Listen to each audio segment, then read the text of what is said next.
tiba-tiba ka na dyan, ah. Kailangan! Pamilyado na eh. Oo nga eh. Di ka na nga namin nakakainuman eh.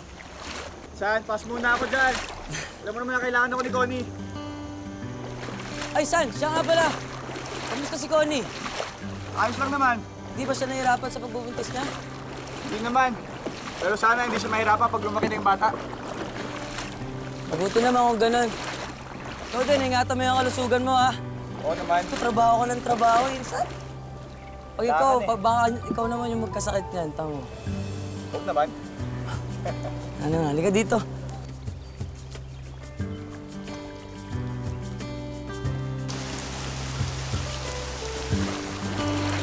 Ay nako, Alex. Di ba sinabi ko naman sa'yo?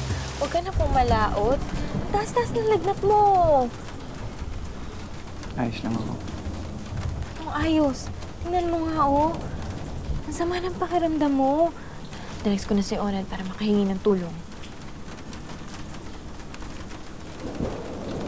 Pagpasensyahan mo na to. Alam kong hirap ka na sa buhay dito sa isla.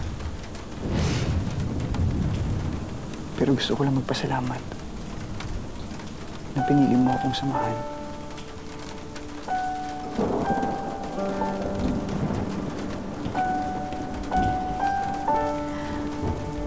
Alex, ano bang sinasabi mo?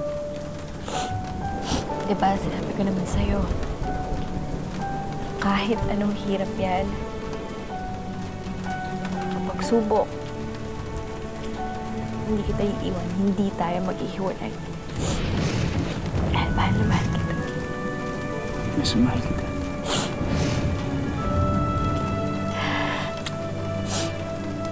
Okay na ako dito, parang bata.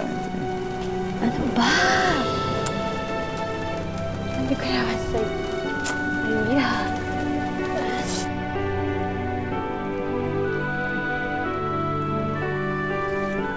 Kaya ano bang bahala sa asawa ko? Oo, ako nang bahala.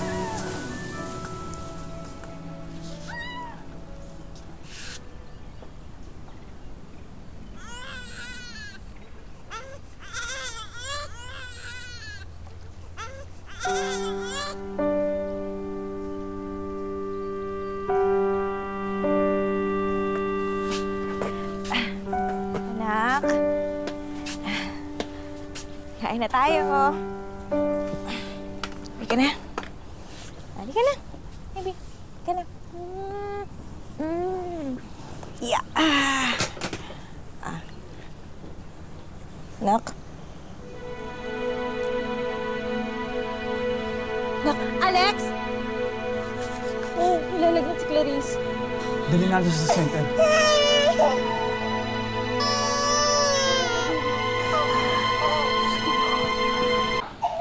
Hindi naman namamana ang polio dahil kadalasan ito isang hinong virus. Nabakunahan naman na si Baby Clarice, kaya magiging okay na ang bata. Salamat po, Dok. Ano mo, aalagaan po namin sa Clarice. Sige, next month ang susunod na check-up ni Baby. Dapat bumalik kayo, ha? Opo, Dok. Maraming salamat. You're welcome.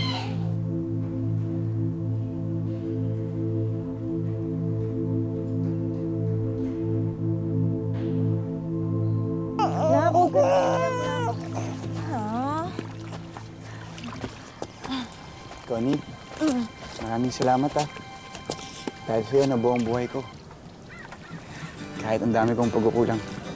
Ako naman, drama mo naman. Mahal ko kayo. Hindi ko kayo pababayaan habang buhay.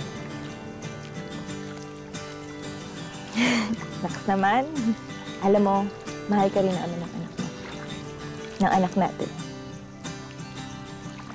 Diba? Masilayan lang ang iyong ngiti. Okay gandang isipin ang isang mundong puno ng pag-ibig. Para sa akin, ang wagas na pag-ibig, hindi lang dadaan sa material na bagay.